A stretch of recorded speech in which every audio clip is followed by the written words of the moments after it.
The call of the streets. The biting wind of the city night howled down the empty streets, carrying with it the scent of distant rain. Under the flickering glow of a faulty street lamp, Samuel Sam Bryant sat on a cracked bench, clutching a worn duffel bag that held the last remnants of his life. He wasn't just an elderly man battling disease.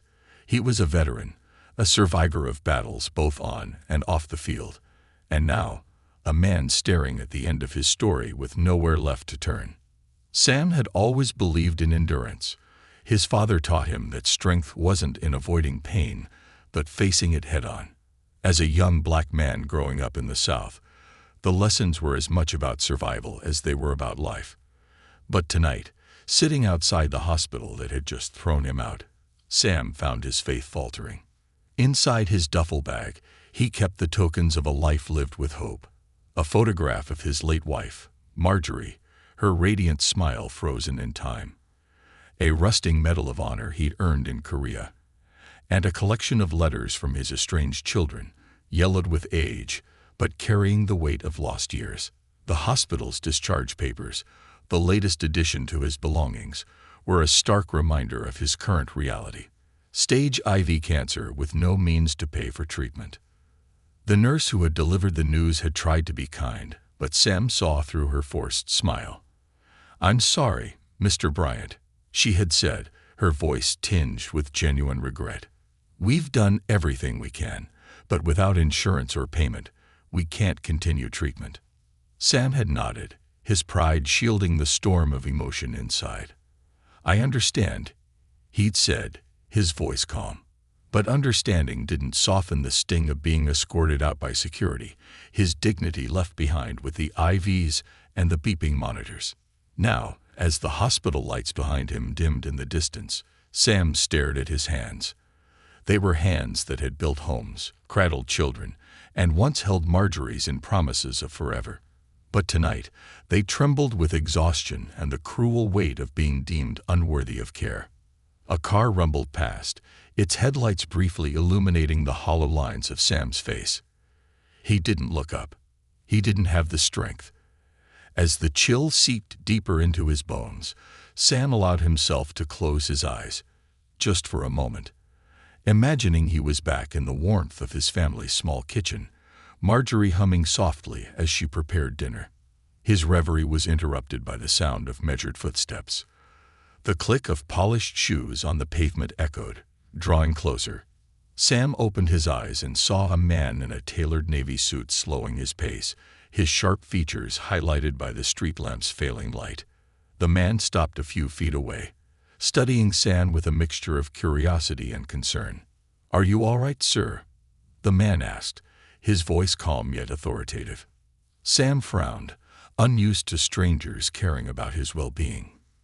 "Fine," he muttered, pulling his duffel bag closer. "Don't need your charity." The man didn't move. "You don't look fine," he replied gently. "Can I sit?" Sam hesitated before shrugging. It wasn't like he owned the bench. The man lowered himself onto the other end, his movements deliberate. For a moment, neither spoke, the silence broken only by the occasional rustle of leaves and distant traffic. The man finally extended his hand. "Malcolm," he introduced himself. "Malcolm Hayes." Sam glanced at the hand, but didn't take it. "Sam," he replied shortly. Malcolm let his hand drop but didn't seem offended. "I couldn't help but notice you when I was leaving the hospital," he said. "What brings you out here at this hour?" Sam huffed a bitter laugh. "Hospital kicked me out. Couldn't pay. Nowhere else to go." Malcolm's jaw tightened. "That's unacceptable," he said firmly. "You're a veteran, aren't you?" He nodded toward the medal peeking out of Sam's bag. "Doesn't mean much these days," Sam replied. "Can't pay my way. And that's all that matters." Malcolm sat back, his expression unreadable. Sam could tell he was the kind of man who was used to solving problems, fixing what was broken. But this wasn't something money or influence could mend, or so Sam thought. "I'll get you back in," Malcolm said suddenly, his tone decisive. Sam snorted. "Good luck with that. They've got policies, and I don't meet them." Malcolm stood, brushing invisible dust off his suit. "Let me handle it," he said, his voice steady. "Stay here. I'll be back." Before Sam could protest, Malcolm was already striding back toward the hospital, his figure disappearing into the building's bright lobby. Sam watched him go, his skepticism mingling with a flicker of something he hadn't felt in a long time: hope. A door opens. The hospital lobby buzzed with a quiet hum of activity as Malcolm Hayes stepped through its automatic doors. The fluorescent lights glared off the polished tile floor, reflecting the no-nonsense efficiency of the staff bustling behind the front desk. Malcolm adjusted the cuff of his tailored suit jacket and strode forward, his purposeful gait turning heads. His calm demeanor masked the fire burning in his chest. He approached the reception desk, where a young woman with tired eyes and a polite smile greeted him. Her name tag read L. Carter. "Good evening, sir. How can I help you?" Malcolm's gaze was steady. "I need to speak with someone in charge. Administrator, supervisor, whoever can answer for the way this hospital just handled a veteran in need." The woman blinked, startled by his directness. "Is this regarding a patient?" "Sam Bryant," Malcolm said, his voice sharp. "You just kicked him out because he couldn't pay. He's dying, for God's sake, and your staff treated him like trash." Her expression faltered, replaced by a flicker of guilt. Let me see if someone from administration is available." She picked up the phone, her fingers trembling slightly as she dialed. "One moment." As Malcolm waited, his eyes wandered to the nurses and patients scattered through the lobby. A mother held her child close, whispering comforting words. A man in a mechanic's uniform paced nervously with a cell phone pressed to his ear. In every corner, lives intersected in moments of vulnerability, and yet the system seemed to treat each as just another number. "Mr. Hayes," the receptionist's voice interrupted his thoughts. "The administrator can see you now. Her office is down the hall, second door on the right." "Thank you," Malcolm said curtly before heading down the hallway. The office door was ajar, revealing a middle-aged woman seated behind a large desk. Her neatly pressed blazer and wire-rimmed glasses gave her an air of authority, but the pinched expression on her face suggested she was bracing for a confrontation. "Mr. Hayes," she said, rising to her feet and extending a hand. "I'm Deborah Sinclair, hospital administrator. Please, have a seat." Malcolm ignored her outstretched hand and sat down, his gaze unwavering. "I'll get straight to the point, Miss Sinclair. Sam Bryant is outside your hospital, dying because he can't afford your care. How can you justify this?" Deborah sighed and sank back into her chair, her professional facade firmly in place. "Mr. Hayes, I understand your frustration, but this hospital operates on limited resources. We have protocols." "Spare me the bureaucratic excuses," Malcolm interrupted, his voice cold. "This man is a veteran. He served this country. Is this how you repay his sacrifice?" Her lips tightened. "It's not a question of repayment, Mr. Hayes. It's about sustainability. Without insurance or financial support, we simply can't provide long-term care for every patient. It's an unfortunate reality." Malcolm leaned forward, his eyes narrowing. "Your reality is flawed. You've dehumanized him. He's not just a patient. He's a person, with a story, with dignity. And yet you tossed him out like garbage." Deborah held his gaze, a flicker of discomfort crossing her face. "I sympathize, truly. But unless someone is willing to cover his costs, there's nothing I can do." Malcolm's jaw clenched. "Fine. I'll cover his expenses." Deborah blinked, momentarily caught off guard. "You're offering to pay for his treatment." "That's exactly what I'm saying," Malcolm replied. "But I'm not just throwing money at this. I want transparency. Itemized bills, regular updates, and most importantly, I want him treated with the respect he deserves." The administrator hesitated, then nodded slowly. "I'll make the arrangements, but I hope you understand the scope of what you're taking on. Cancer treatment isn't cheap, especially at this stage." "I didn't come here to discuss affordability," Malcolm said, his tone cutting. I came to ensure this man doesn't spend his last days freezing on the sidewalk." Deborah studied him for a moment before picking up the phone and issuing instructions to the staff. As she spoke, Malcolm's mind wandered back to his encounter with Sam. The old man's defiance, his unwillingness to accept help, it was all too familiar. Malcolm saw shades of his own father in Sam, and the parallels gnawed at him. When Deborah hung up, she gave Malcolm a tight smile. "Mr. Bryant will be readmitted shortly. Thank you for stepping in." Malcolm stood, his towering frame casting a long shadow across the desk. "This isn't charity, Ms. Sinclair. It's justice. Remember that." Without waiting for a response, he turned and walked out of the office, his steps echoing down the hallway. On the streets. Outside, Sam sat on the bench, his body hunched against the cold. The street lamp above him flickered, casting erratic shadows on his gaunt face. He didn't look up when he heard the footsteps approaching.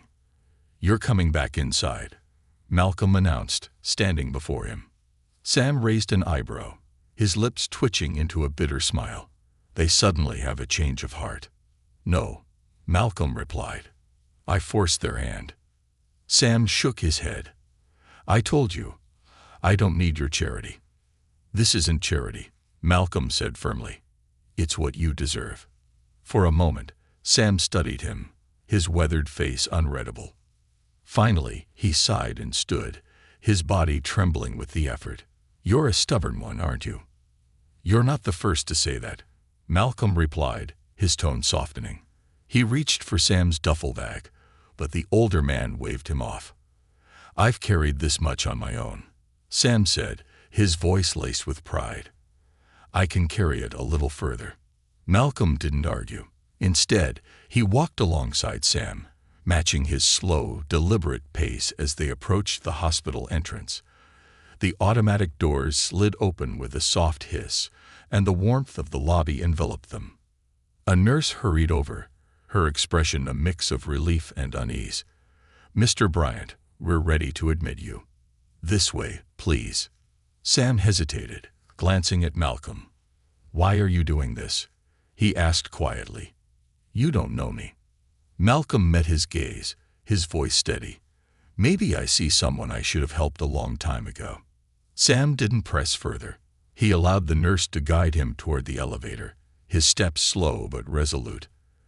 As the doors closed behind him, Malcolm remained in the lobby, his fists clenched at his sides. He had done the right thing, but he knew this was just the beginning. Sam's battle wasn't over, not by a long shot. And neither was Malcolm's. Fractured lives. The hospital room Sam was moved into wasn't much, but it was a step up from the cold bench under the street lamp.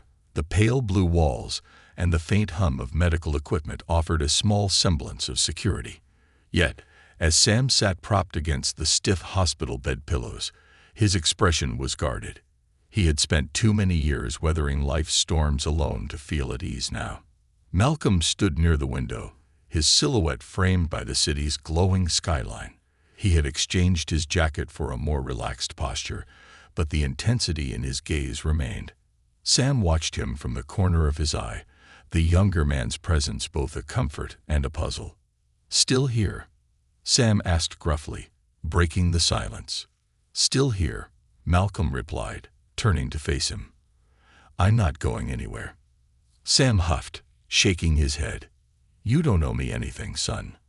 Malcolm crossed his arms, his sharp gaze piercing.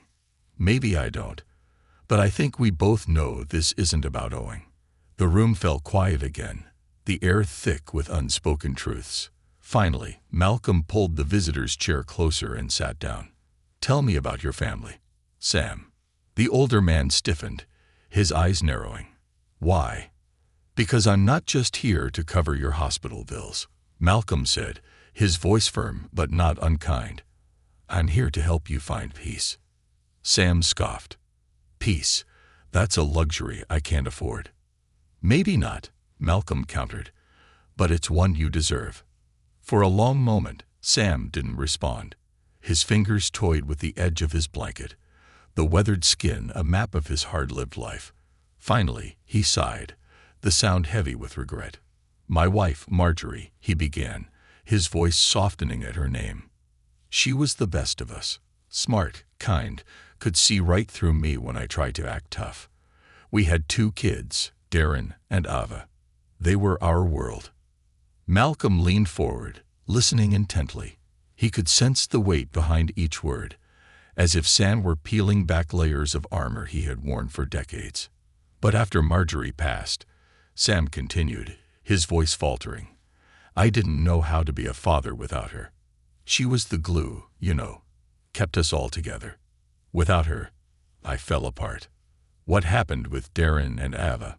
Malcolm asked gently. Sam's jaw tightened, his eyes misting over. "I pushed them away. I thought I was protecting them from seeing me like this, broken, lost. But all I did was make them think I didn't care. Haven't spoken to them in years." The admission hung in the air like a heavy fog. Malcolm could see the pain etched into Sam's features, the raw wound of regret that had festered for so long. "Have you ever tried reaching out?" Malcolm asked. Sam shook his head. "I wouldn't even know where to start. And what would I say? Hey, it's your deadbeat father. Guess what? I'm dying." He laughed bitterly. "Yeah, I'm sure they'd love that." "They might surprise you," Malcolm said.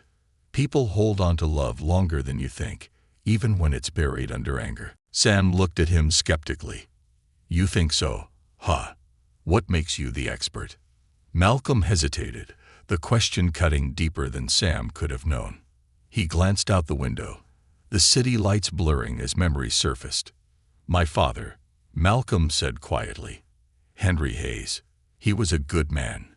Worked hard, provided for us, did everything he could to give me a better life. But as I got older and more focused on my career, I let distance grow between us. I thought I had all the time in the world to fix things." Sam watched him, his expression softening as Malcolm's voice grew heavier. "When he got sick, I barely made it to his bedside in time.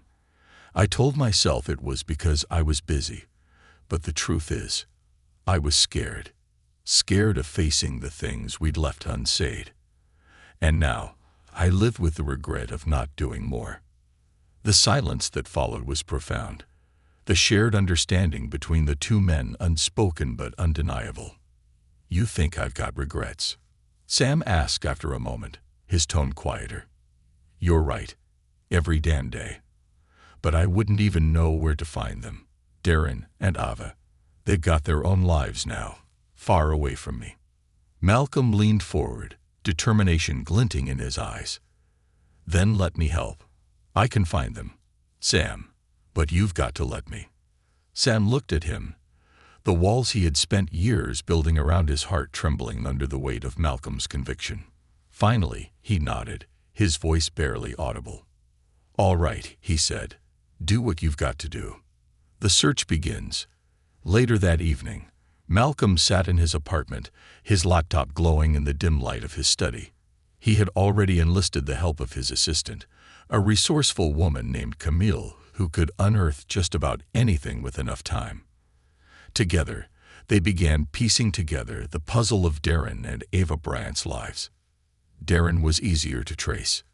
A mechanical engineer in Detroit, he had built a successful career working for a prominent automotive company.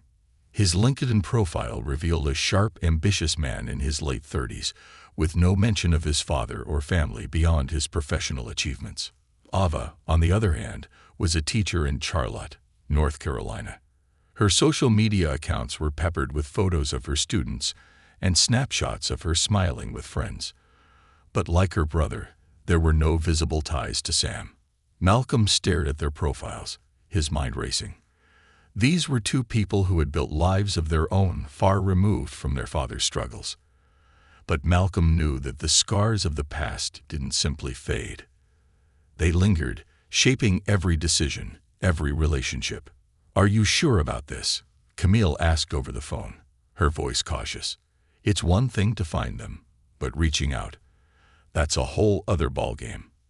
"I'm sure," Malcolm replied. "Sam deserves the chance to make things right. and they deserve the chance to hear his side of the story. All right, Camille said. I'll draft a letter for each of them, explaining the situation. But Malcolm, this could go either way. Be prepared for that. I am, Malcolm said. But as he ended the call and stared at the glowing screen, he couldn't shake the feeling of unease. He had taken a bold step, but the outcome was far from certain. Bridges over troubled waters. 2 days later, Malcolm sat in the hospital room, the rhythmic beep of the monitors blending with the hum of his thoughts. Sam was dozing lightly, his head tilted to the side, and his breathing shallow but steady. Malcolm's phone buzzed on the small table next to him, snapping him from his reverie. It was a message from Camille. I've spoken to Ava. She's agreed to come. Darren, not so much. I'll keep trying. Malcolm stared at the message, his emotions a mix of relief and frustration. At least Ava was willing, but he couldn't shake the feeling that Sam needed both of his children there to truly find closure. The door to the room creaked open, and Sam stirred, his eyes fluttering open. He looked over at Malcolm, his face lined with exhaustion. You're still here, Sam muttered, his voice hoarse. Still here, Malcolm replied, a faint smile playing on his lips. And I've got news. Sam shifted slightly, his brow furrowing. What kind of news? Malcolm leaned forward. I found Ava. She's agreed to come see you. Sam froze, his weathered hands gripping the blanket tightly. For a moment, he said nothing, his eyes fixed on some faraway point. Ava, he whispered, the name heavy with longing and pain. She's coming here. Yes, Malcolm said. She wants to see you. Sam's lips trembled, his voice breaking as he spoke. I don't deserve it. After all I've done, or not done, that's not for you to decide, Malcolm said firmly. She's making the choice to come. Give her the chance to say what's on her mind. Sam nodded slowly, the weight of the moment pressing down on him. And Darren? Malcolm hesitated.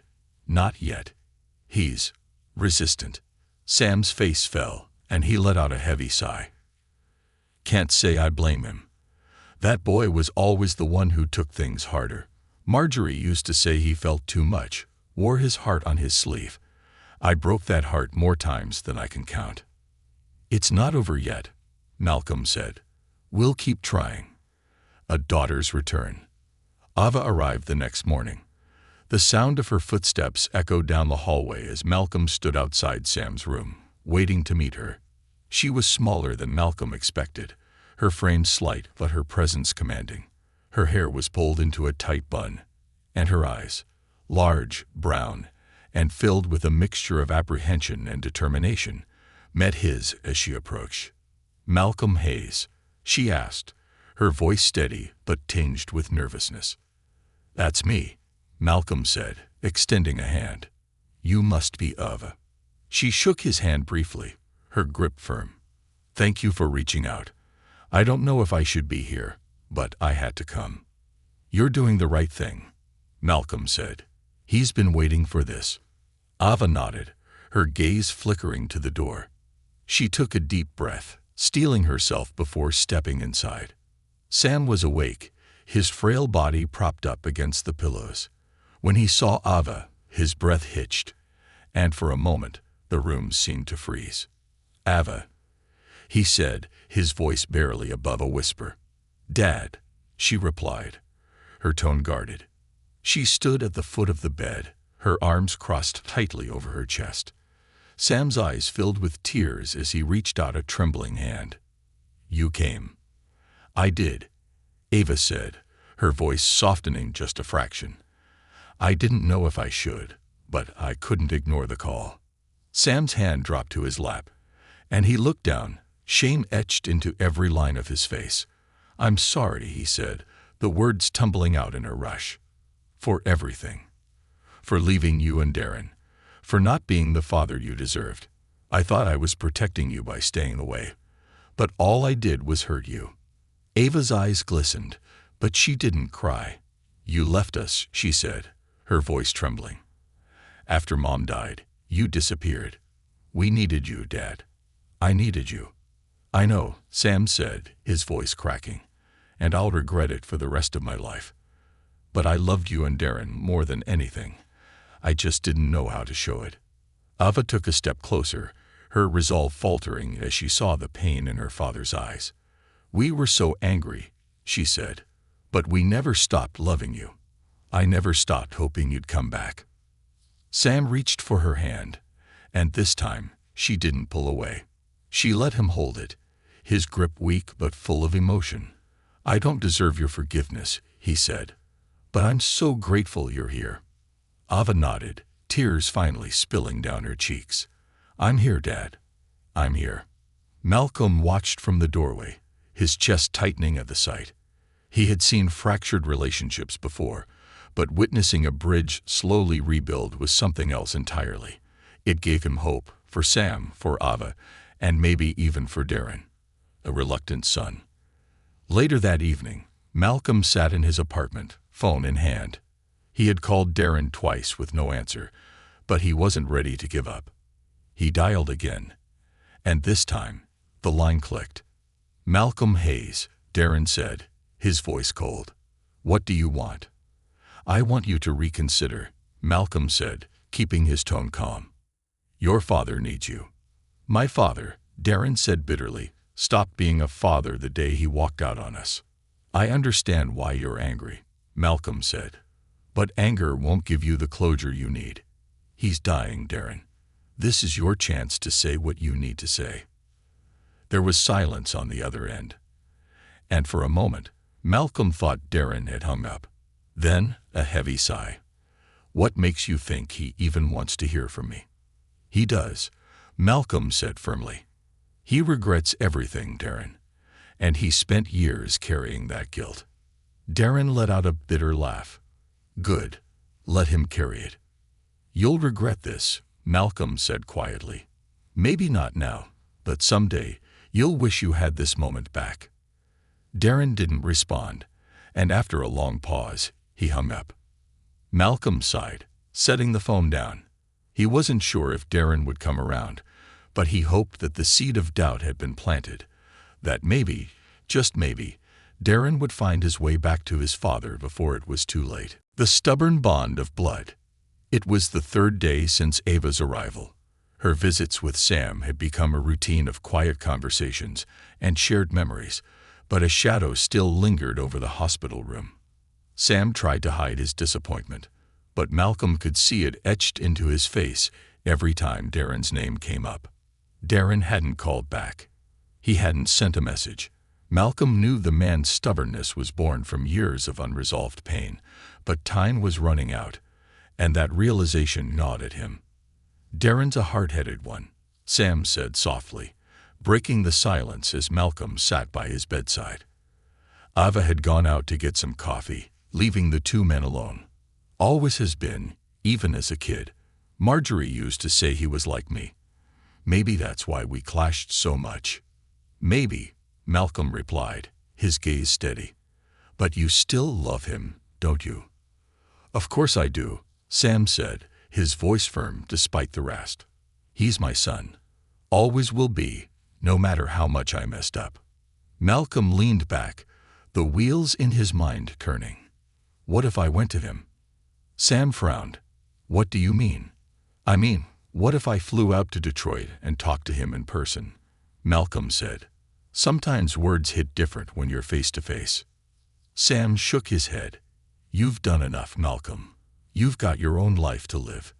This isn't your fight. Malcolm leaned forward, his expression resolute. This is about more than just you, Sam. It's about Darren too. He's carrying this pain, and if he doesn't let it go, it's going to eat him alive. I know what that's like.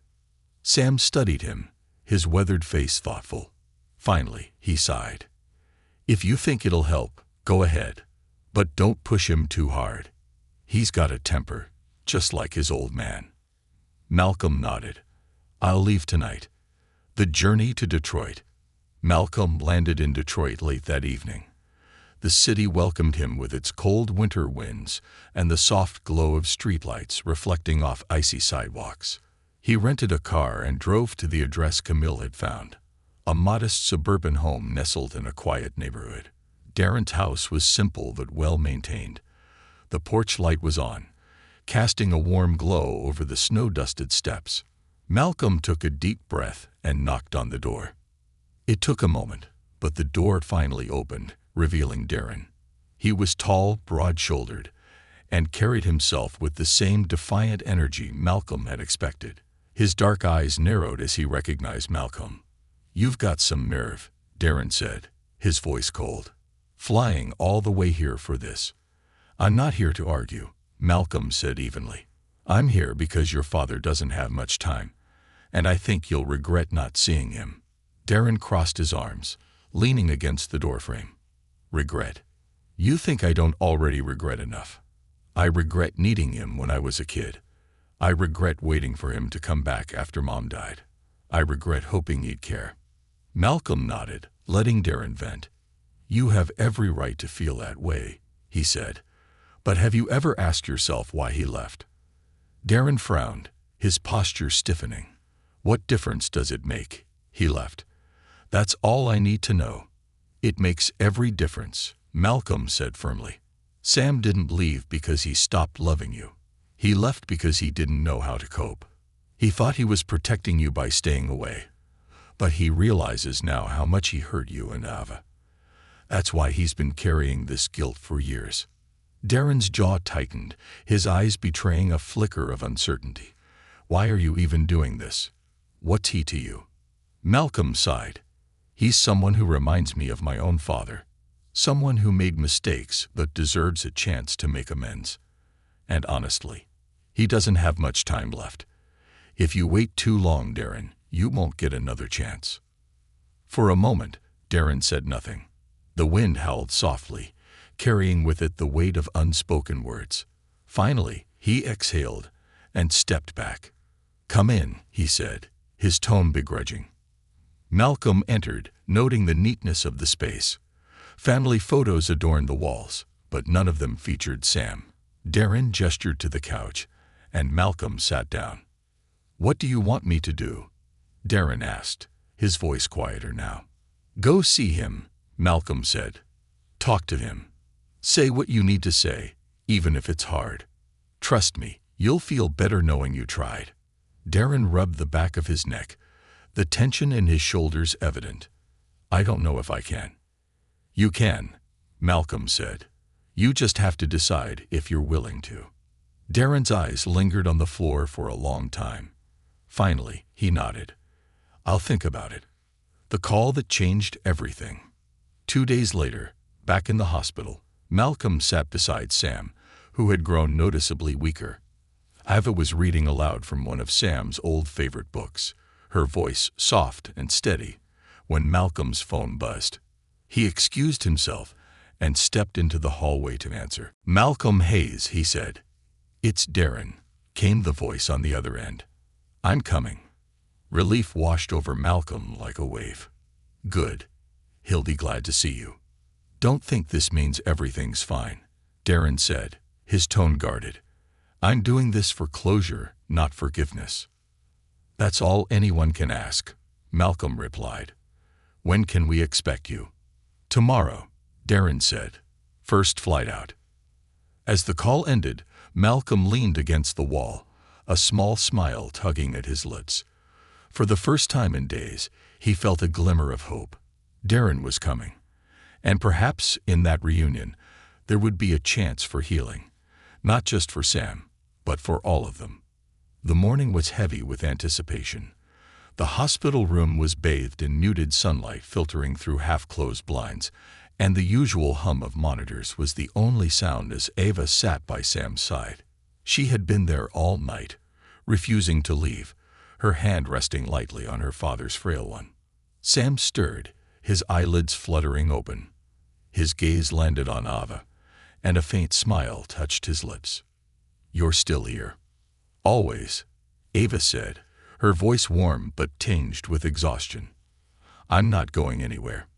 Sam nodded, his lips parting as though he wanted to say more, but the effort seemed too much. Ava leaned closer, her heart aching, as she saw the weariness in his eyes. Before she could speak again, the door creaked open. Malcolm stepped inside, his expression unreadable, but there was a certain lightness in his step that hadn't been there before. Ava noticed immediately. "What is it?" she asked, her voice barely above a whisper. Malcolm hesitated, his eyes shifting from Ava to Sam, who was watching him with quiet curiosity. "I got a call this morning," Malcolm said finally. "Darren's coming." The words hung in the air like a spark, igniting an unspoken hope. Ava straightened, her eyes widening. "He's coming." "When?" "His flight lands this afternoon," Malcolm said, his gaze locking onto Sam's. "He'll be here soon." Sam's breath hitched, his chest rising and falling unevenly. His hand trembled slightly, and Ava tightened her grip on it, offering silent reassurance. "Darren," Sam murmured, his voice thick with emotion. He's really coming." "He is," Malcolm said, "and he's coming because he wants to. Whatever he's feeling, anger, pain, he's decided to face it. That's what matters." Sam closed his eyes, a single tear slipping down his cheek. "I don't deserve this," he whispered, "but I'll take it. I'll take anything." Waiting for Darren. The hours that followed were filled with a tense mix of excitement and dread. Ava busied herself tidying the room, rearranging Sam's belongings with nervous energy.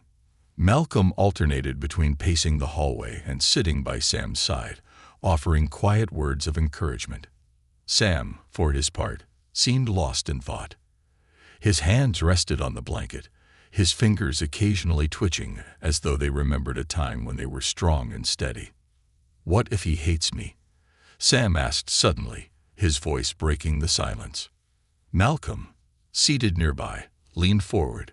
"He might be angry, sure. But hate? No. If he hated you, he wouldn't be on that plane right now." Sam nodded, but the doubt lingered in his eyes. "I failed him, Malcolm. I failed both of them. How do you come back from that?" "You don't undo the past," Malcolm said gently. "You face it, and you let them decide what happens next." Sam's lips quirked into a faint, bitter smile. "You make it sound so simple." "It's not," Malcolm admitted, "but it's worth it." Darren arrives. When Darren finally arrived, the hospital felt different, as though the air itself had shifted. Malcolm met him in the lobby, the tall, broad-shouldered man standing with his hands shoved deep into his pockets. Darren's face was a mixture of defiance and unease, his dark eyes betraying the storm raging within him. "Malcolm," Darren said, his tone clipped. "I'm here. Now what?" "Now," Malcolm replied, "you go see your father." Darren's jaw tightened, but he nodded. Together, they walked to the room in silence, the only sound the echo of their footsteps in the sterile hallway. As they reached the door, Darren hesitated, his hand hovering over the handle. "What if I can't do this?" he asked, his voice low. "You can," Malcolm said firmly. "And if you can't, that's okay too. Just try." Darren nodded again, his shoulders squaring as he pushed the door open. Father and son. Sam looked up as the door opened, his eyes widening when he saw Darren step inside. For a moment, neither spoke. The silence was heavy, filled with years of unspoken words and unmet expectations. "Darren," Sam said finally, his voice trembling. "You came." Darren stood by the door, his arms crossed tightly over his chest. "I did." Ava rose from her chair, her eyes darting between them. "I'll give you two some space," she said softly, brushing past Darren as she left the room. Malcolm followed her, leaving the father and son alone. Sam gestured weakly toward the chair Ava had vacated. "You can sit if you want." Darren hesitated before taking the seat, his posture rigid. "I'm not sure what I'm supposed to say." "Say whatever's on your mind," Sam said. "I deserve it." Darren let out a sharp breath, his hands clenching into fists. "You left us," he said, his voice rising. "After Mom died, you just disappeared. You didn't even try, Dad. You just walked away. Sam flinched, but he didn't look away. "You're right," he said quietly. "I thought I was protecting you and Ava. I thought staying away was better than letting you see me fall apart. But I was wrong.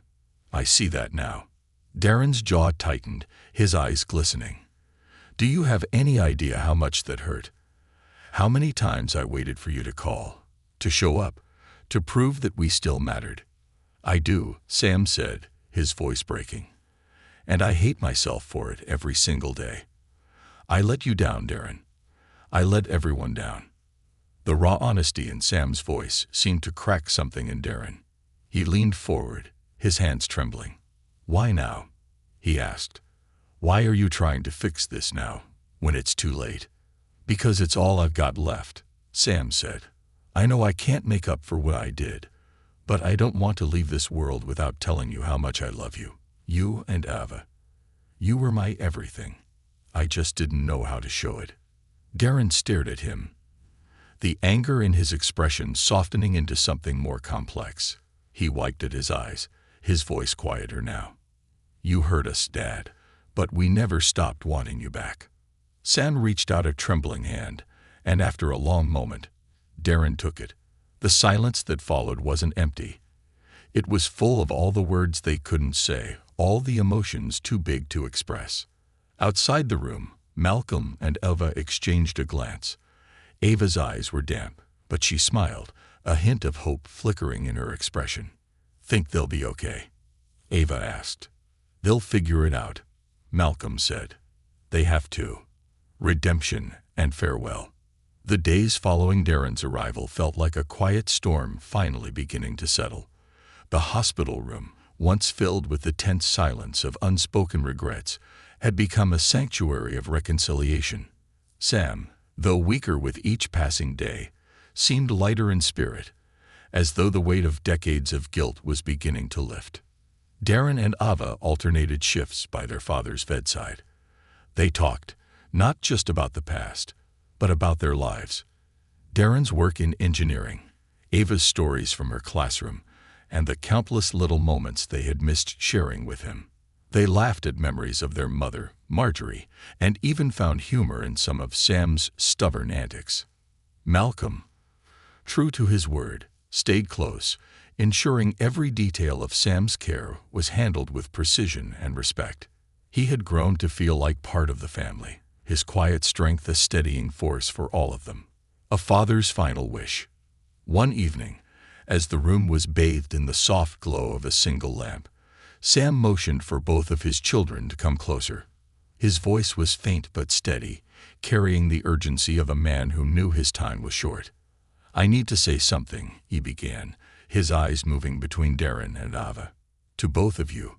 Darren and Ava exchanged glances, then leaned in, each taking one of their father's hands. "I know I don't have much time left," Sam said, "and I know I can never undo the pain I caused.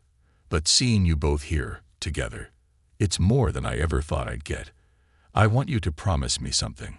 Ava's voice broke the silence. "Anything, Dad. Don't let this be the last time," Sam said, his eyes welling with tears. "Stay close. Be there for each other. Family. It's all that matters in the end."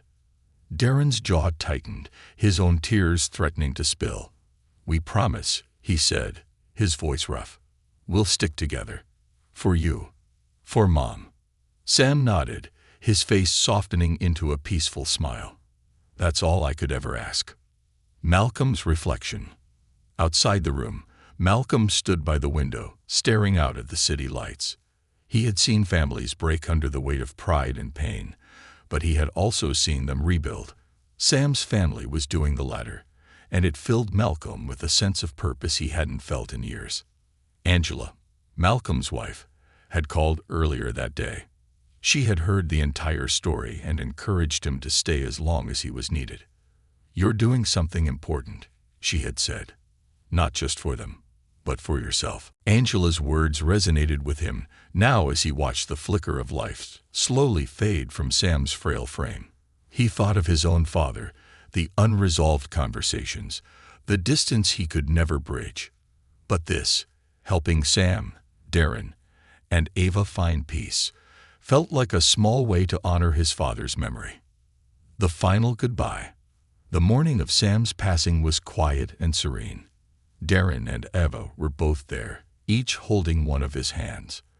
Malcolm stood at the foot of the bed, a silent witness to a moment that was both heartbreaking and beautiful. Sam's breathing grew slower, his chest rising and falling with effort. But his face was calm, a faint smile lingering on his lips. "I love you both," he whispered, his voice barely audible, "and I'll always be with you." Ava kissed his forehead, her tears falling freely. "We love you too, Dad." Darren, his stoic exterior crumbling, leaned close. "You did your best, Dad, and we'll be okay. I promise." With a final, shuddering breath, Sam slipped away, the room falling into a stillness that seemed to echo through time.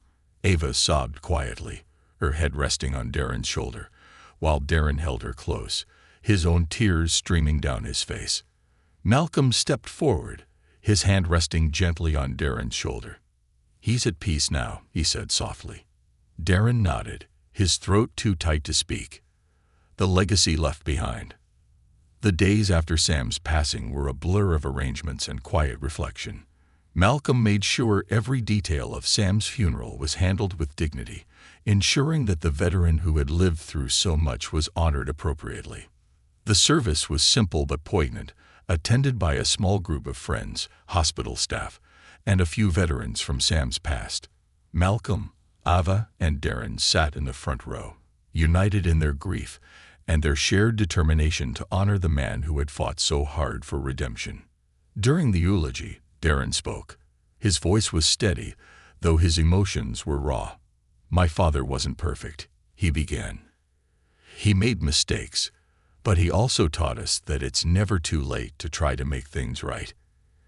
In the end, he showed us that love and family are what matter most. And for that, I'll always be grateful." A new beginning. Weeks later, back in his own home, Malcolm received a call from Darren. The two had grown closer in the aftermath of Sam's passing, their shared experience forging an unexpected bond. "I just wanted to say thank you," Darren said, "for everything. For finding us, for not giving up on him, or us." Malcolm smiled. "It wasn't just for Sam. It was for all of you.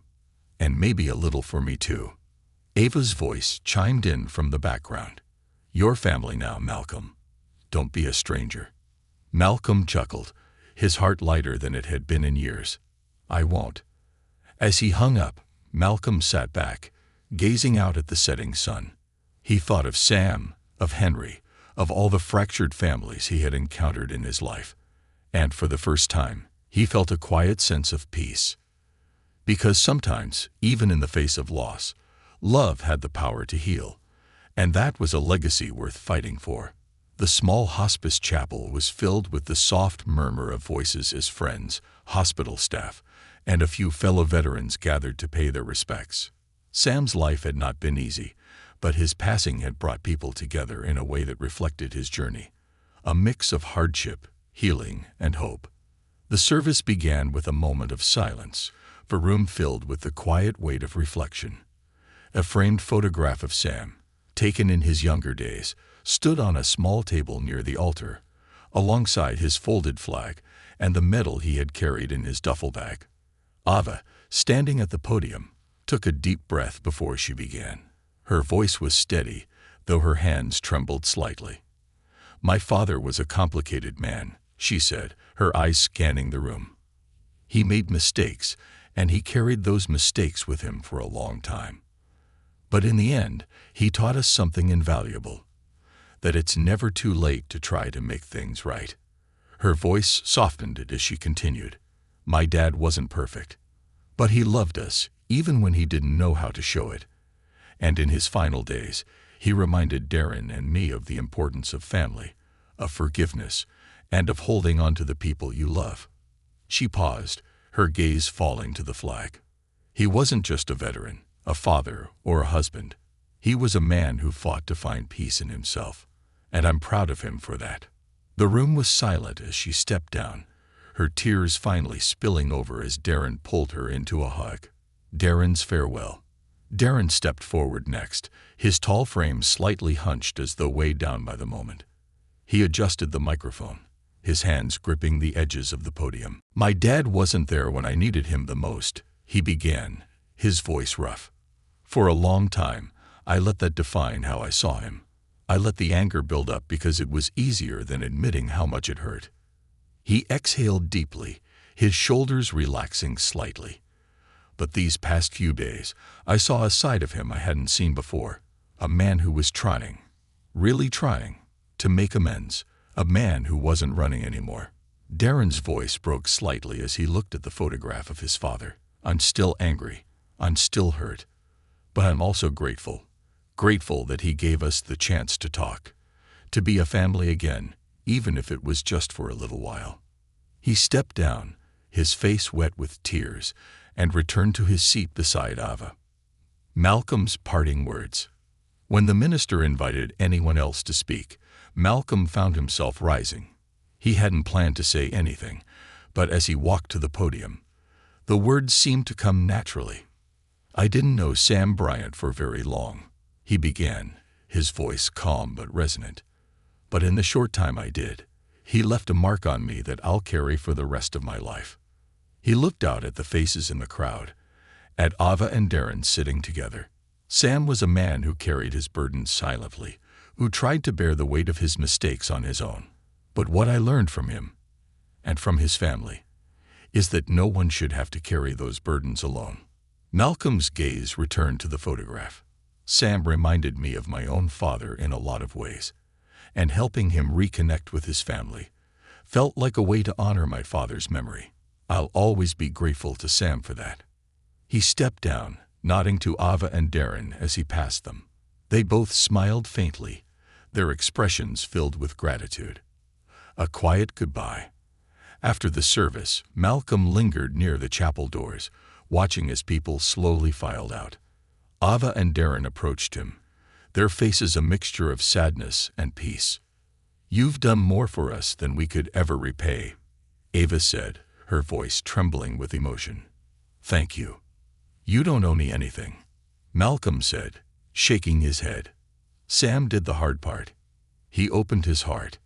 You two just met him halfway." Darren extended a hand, his grip firm as he looked Malcolm in the eye. "You were right. I would have regretted not coming. Thank you for pushing me to face it." Malcolm smiled, his own eyes misting. "You're welcome. And remember, this doesn't end here. Sam wanted you two to stick together. Don't let him down." "We won't," Ava promised. A new chapter. In the weeks that followed, Ava and Darren began visiting each other more often, determined to honor their father's last wish. They shared stories about him, rediscovered their connection, and even began rebuilding their family traditions. Malcolm returned to his life, but he carried the experience with him. A reminder of the power of second chances and the importance of standing up for what's right. One evening, as Malcolm sat with his wife Angela and their teenage son Marcus, he found himself telling them the story of Sam Bryant. Marcus listened intently, his young eyes filled with wonder. "What happened to his family?" Marcus asked. "They're closer now," Malcolm said with a smile. "They've got a long way to go, but they're trying. And that's what matters." Angela placed a hand on Malcolm's. "You made a difference." Malcolm looked at her, his chest swelling with a quiet pride. "We all did." As the evening sunlight bathed their home in a warm glow, Malcolm felt a sense of peace he hadn't known in years. He had helped a family find their way back to each other. And in doing so, he had found a piece of himself.